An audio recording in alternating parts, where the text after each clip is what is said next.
وہ جب جب اپنے گال اس سے چھپاتی تھی، پتہ نہیں کیوں وہ سلگ اٹھتا تھا۔ دعا نے گہرا سانس لیتے خود پر قابو پایا۔ وہ مزید اس بلڈ تھسبیسٹ کے سامنے مجسمہ بن کر نہیں بیٹھ سکتی تھی۔ اسے اس کمرے سے جانا ہی تھا، ورنہ وہ اپنی سرد سرخ آنکھوں سے اس کی جان نکال دیتا۔ دعا نے اپنے پاؤں صوفے کے نیچے رکھتے اٹھنے کی کوشش کی، مگر وہ در سے کراہتے ہوئے دوبارہ سے صوفے پر بیٹھ گئی۔ پاؤں پر وزن ڈالنا بے حد مشکل تھا۔ اس کے پیر کی ہڈی مڑ گئی تھی۔ یہی حال دائیں ہاتھ کا تھا۔ جس طرح وہ پٹیوں سے جکڑا تھا، وہ اسے موو نہیں کر پا رہی تھی۔ اب اس میں درد بھی اٹھ رہا تھا۔ دعا نے کراہتے ہوئے اپنے بال سمیٹنے چاہے، جس کا کلپ کھل گیا تھا۔ وہ اپنے بکھرے بالوں کو سمیٹتے ان پر کلپ لگا رہی تھی، جو اسے ایک ہاتھ سے لگ ہی نہیں رہا تھا۔ شال بھی ایک کندھے پر لہرا رہی تھی۔ طلحہ خان کی نگاہیں وہ مسلسل خود پر گہری محسوس کر رہی تھی۔ وہ اس سے کیا چاہتا تھا وہ اب تک سمجھ نہیں پائی تھی۔ وہ اس سے شدید نفرت کرتا ہے وہ جانتی تھی، مگر اسے ابھی تک مار کیوں نہیں رہا تھا وہ سمجھ نہیں پا رہی تھی۔ وہ اس کی سزاؤں سے تھک چکی تھی۔ جس طرح اس نے پچھلے کئی گھنٹوں سے اسے اپنے سامنے بٹھایا تھا، وہ خود کو بے بسی کی انتہا پر محسوس کر رہی تھی۔ گلاس وال سے تاریکی پھوٹتی اب محسوس ہو رہی تھی۔ مقابل سچ میں سکیریسٹ اینیمل تھا۔ اسے کیسے وہ اپنے سامنے اتنے گھنٹے بٹھا سکتا تھا؟ پہلی مرتبہ اس سے خوف، وحشت سی، بے بسی سی محسوس ہوئی تھی۔ دعا اب بے بسی سے روتے ہوئے اپنا چہرہ دونوں ہاتھوں میں چھپا گئی۔ طلحہ خان کہکا لگاتے ہوئے آنکھیں موند گیا تھا۔ اس کی سسکیاں بے بسی اسے سکون دیتی تھیں، تو وہ کیسے اس کا عشق مجنون ہو سکتی تھی؟ وہ صرف اس کا نفرت بھرا جنون تھی، ورنہ اسے اس کے آنسوؤں سے تکلیف ہوتی۔ مگر اس کی سسکاریوں پر اسے مشال خان کی سسکاریاں سنائی دیتی تھی۔ وہ آج تک مشال خان کی چیخیں سسکیاں بھول نہیں سکا تھا۔ وہ اپنی کرسی سے اٹھتا اپنے باریک قدموں سے دعا کی طرف بڑھا۔ دعا نے اس کے قدموں کی دمک سنتے پھر سے صوفے سے اٹھنے کی کوشش کی۔ اس بار وہ اپنے درد کی پرواہ کیے بغیر جلدی سے دروازے کی طرف بڑھی۔ وہ اس کی طرف بڑھتے اسے کندھوں سے جکڑے دروازے کے ساتھ لگا گیا۔ دعا نے در سے کراہتے ہوئے اسے دیکھا۔ اپنے پیروں پر کھڑا رہنا اسے بے حد مشکل لگ رہا تھا۔ در سے اس کی ہیزل گری آنکھوں سے موتی ٹوٹ کر اس کے عارض پر برس رہے تھے۔ کیا چاہتے ہو؟ میں تمہارے دشمن کی بیٹی ہوں، تم مجھے مار کیوں نہیں دیتے؟ یہ سزائیں کب تک دو گے؟ دعا نے چیختے ہوئے اس کی سبز آنکھوں میں دیکھتے سوال کیا۔ تب تک تم سزائیں سہو گی جب تک میرا بدلہ پورا نہیں ہو جاتا، جب تک تمہاری قبر میں اپنے ہاتھوں سے نہیں کھود دیتا۔ وہ اس کے چہرے کے نقوش پر دہکتی سانسیں چھوڑ گیا۔ کھودو وہ قبر، میں اس میں لیٹنے کے لیے تیار ہوں، مگر مجھے یوں مت بے بسی کا احساس دلاؤ۔ دعا نے در سے کراہتے ہوئے اس کی آنکھوں میں دیکھتے ہچکی لی۔ مجھے تمہارا قاتل نہیں بننا، صرف تمہاری قبر کھودنی ہے۔ قاتل تو بہروز خان بنے گا، میں تو گورکن بنوں گا۔ وہ دعا کی آنکھوں میں دیکھتے کہکا لگا گیا۔ دعا نے اسے بیگی نگاہوں سے دیکھا۔ گورکن بنوں گا؟ وہ اس سے دور ہوتے اب کہکے لگا رہا تھا۔ گورکن بنوں گا میں؟ طلحہ خان اپنے چہرے پر دونوں ہاتھ رکھے اونچے کہکے لگا رہا تھا۔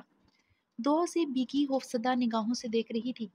اس وحشی درندے کے کہکے آج بھی اس کی نیندیں چھین لیتے تھے۔ مقابل کے کہکوں میں عجیب سا درد، عجیب سی وحشت تھی۔ وہ روح کو جھنجھوڑ دیتی تھی۔ وحشت ہی وحشت تھی، کوئی بھی ان کہکوں کا عذاب نہیں سہ سکتا تھا۔ دعا اب کانوں میں ہاتھ رکھ گئی تھی۔ گورکن بنوں گا میں؟ طلحہ خان اپنے لفظ دہراتے اپنی آنکھوں کو دو انگلیوں سے مسل گیا۔ وہ اپنی سرخ آنکھوں کو مسلتے اب کہکے لگا رہا تھا۔ دعا حیرانگی سے اس کی سبز آنکھوں میں نمی دیکھ رہی تھی۔ بلڈ تھس بیسٹ کی سبز آنکھوں میں نمی تھی۔ وہ رو رہا تھا کیا؟ وہ اب ٹیبل پر دونوں ہاتھ جمائے غیر مرئی نقطے کو گور رہا تھا۔ دعا کانوں سے ہاتھ ہٹائے اسے بیکی بے یقین نگاہوں سے دیکھ رہی تھی۔ پتھر آنسو نہیں بہاتے، اسے یقین تھا۔ وحشی درندے کی آنکھوں سے خون تو برس سکتا تھا، مگر پانی نہیں۔ گورکن بنوں گا میں؟ طلحہ خان نے غیر مرئی نقطے کو گورتے آہستگی سے کہا تھا۔ گورکن بنوں گا میں؟ طلحہ خان چیختے ہوئے ٹیبل سے واز اٹھائے دیوار پر پوری قوت سے مار گیا۔ واز ٹوٹ کر چکنا چور ہوا تھا۔ دعا گالوں پر ہاتھ رکھتے چیخی تھی۔ قبر میں لیٹنا چاہتی ہو تم؟ طلحہ خان نے اسی پوزیشن سے اس کی طرف چہرہ موڑتے سرد لہجے میں استفسار کیا۔ نہیں۔ دعا کو مقابل کے چہرے سے خوف آیا تھا، جہاں عجیب سی وحشت چھائی تھی۔ مرنے کی باتیں کرنا بہت آسان ہے، مگر مرنا بہت مشکل۔ اگر مرنا اتنا آسان ہوتا تو آج سے میں 20 سال پہلے خود کو گولی مار دیتا۔ طلحان سر کو جھٹکتے تلخی سے ہنسا۔ اپنی ٹیبل سے پسٹل پکڑے وہ دعا کی طرف بڑھا۔ دعا در سے کراہتے دروازے میں مزید سمائی تھی۔ اس وحشی درندے کی مردانہ خوشبو سے بھی اسے وحشت کی خوشبو آتی تھی، جیسے کافور کی خوشبو جو مردے کو لگائی جاتی ہے۔ اس کی خوشبو سہنا بھی آسان نہ تھا۔ لو پکڑو، چلاؤ خود پر گولی۔ طلحان نے اس کے ہاتھ میں پسٹل تھمائی۔ دعا کے چہرے پر خوف لہرایا تھا۔ نہیں مم، میں کیسے؟ دعا نے سر نفی میں ہلاتے وہ پسٹل اپنے بائیں ہاتھ میں پکڑی۔ چلاؤ گولی، طلحان نے سرد لہجے میں کہتے اس کے چہرے پر رقصاں خوف کو بہور دیکھا۔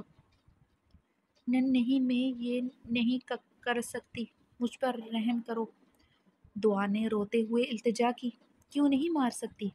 ابھی تم نے کہا تم قبر میں لیٹنا چاہتی ہو، کیا زندہ لیٹو گی؟ طلحان نے اسے قہر بار نگاہوں سے گھورتے ہوئے لفظ چبائے تھے۔ اس کے جسم سے اٹھتی کستوری خوشبو سے اسے نفرت تھی۔ وہ اس کی کستوری خوشبو زیادہ دیر تک اپنی سانسوں میں نہیں اتار سکتا تھا۔ ہاں، دعا نے روتے ہوئے اس بات میں سر ہلایا تھا۔ زندہ لیٹو گی تو پھر تمہیں آج ہی زندہ لٹا دوں گا، مڈ نائٹ کی قبر میں۔ طلحان نے مسکراتے ہوئے اپنے سوال پر زور دیا۔ اسے یقین تھا مقابل نے اس کا سوال سنا نہیں۔ نہیں طلحہ، میری سانسیں گھٹ جائیں گی مڈ نائٹ کی قبر کو دیکھتے ہی، آپ کی حویلی کو دیکھتے ہی۔ دعا روتے ہوئے سر نفی میں ہلاتے طلحہ کی شرٹ بائیں ہاتھ سے جکڑ گئی تھی۔ پسٹل ابھی اس کے ہاتھ میں جکڑے ہوئے تھی۔ گولی چلاؤ مس خان، طلحہ اس کی ہیزل گرے آنکھوں میں دیکھتے دہاڑا۔ نہیں، میں نہیں چلاؤں گی، دعا نے جواباً اس کی سبز آنکھوں میں دیکھتے چیخی۔ چلاؤ گی تم گولی، آج خود پر چلاؤ گی گولی، وہ حلق کے بل پوری قوت سے چیخا تھا۔ نہیں چلاؤں گی گولی میں، وہ بھی اپنی پوری قوت سے حلق کے بل چیخی تھی۔ ٹھیک ہے، میں تمہیں مار دوں گا پھر۔ وہ اس سے پسٹل چھینتے اس پر تان گیا۔ دعا سر نفی میں ہلاتے آنکھیں خطرناک حد تک پھیلاتے دروازے میں مزید سمائی تھی۔ وہ بے رحم درندہ پاگل انسان مار سکتا تھا۔ کتنے قتل کیے تھے اس نے، وہ جانتی تھی۔ اسے رحم نہیں آتا تھا۔ تمہارے پاس 2 سیکنڈ ہیں مس خان، تم ان 2 سیکنڈ میں اس کمرے کے سلائڈنگ ونڈو سے باہر کے لون کی طرف نکلتے ہاسپٹل کے پچھلے گیٹ کی طرف بھاگو گی۔ 2 سیکنڈ میں تم اس کمرے سے باہر ہونی چاہیے ہو، ورنہ میری پسٹل تمہارا سینہ چیر دے گی۔ طلحان کے حکم پر وہ اسے سٹل لرزتے ہوئے دیکھ رہی تھی۔ دل کی دھڑکنیں خوف سے کانوں میں بج رہی تھی جو طلحان تک بخوبی پہنچ رہی تھی۔ بھاگو مس خان، ورنہ میں تمہیں شوٹ کر دوں گا، وہ دہاڑا تھا۔ دعا اس کی دہاڑ پر اسی لمحے تیزی سے اس کمرے کی کھڑکی کی طرف بڑھی۔ وہ اپنے پاؤں کا درد بھول گئی تھی۔ اگر کچھ یاد تھا، موت کا خوف۔ وہ تاریک مڈ نائٹ کی قبر جو اس نے خود کھودی تھی۔ موت کے خوف نے اسے ہر چیز بلا دی تھی۔ دعا نے گلاس سلائڈنگ ونڈو کھولتے جھانکا۔ نیچے 3 فٹ گہرائی پر اونچا نیچا لون تھا۔ وہ اسی لمحے نیچے کی طرف کود گئی۔ آہ، وہ درد سے چیخی تھی۔ اس کی دردناک چیخ پہاڑوں میں گونجتی اس تک پلٹی تھی۔ تاریکی گہری تھی۔ ہاسپٹل کی یہ بیک تھی جو کافی میلوں پر پھیلی تھی، جس میں اونچے نیچے پتھریلے راستے تھے۔ پہاڑوں کو کاٹ کر یہ ہاسپٹل تعمیر کیا گیا تھا۔ دعا نے اپنے پاؤں کو جکڑے در سے سسکاری برتے پیچھے مڑ کر دیکھا۔ وہ اسی ونڈو میں کھڑا اسے دیکھ رہا تھا۔ دعا کی خوفزدہ نگاہیں اس کے ہاتھ میں پکڑی پسٹل پر تھیں۔ وہ بری طرح در سے سسکاریاں برتے اٹھتے ہوئے بھاگنے لگی۔ وہ بنا رکے ہر درد کی پرواہ کیے بغیر بھاگ رہی تھی۔ اس کے پاؤں میں شدید درد تھا، مگر اسے اس وحشی درندے کے ہاتھوں مرنا نہیں تھا، نہ اس مڈ نائٹ کی قبر میں لیٹنا تھا۔ وہ روتے ہوئے آسمان کی طرف دیکھتے بھاگ رہی تھی۔ اسے محسوس ہوا تھا وہ وحشی درندے سے زیادہ موت سے زیادہ خوف کھاتی ہے۔ اسے آج پتہ چلا تھا اسے اپنی زندگی سے پیار تھا۔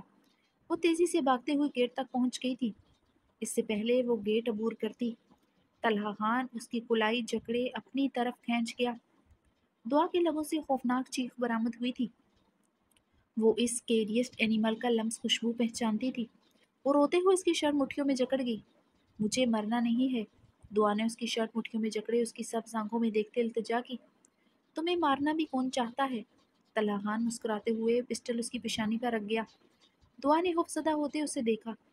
وہ پر اسراریت سے مسکراتے ہوئے اسے دیکھ رہا تھا۔ دعا نے پیشانی پر موتے چمکے تھے۔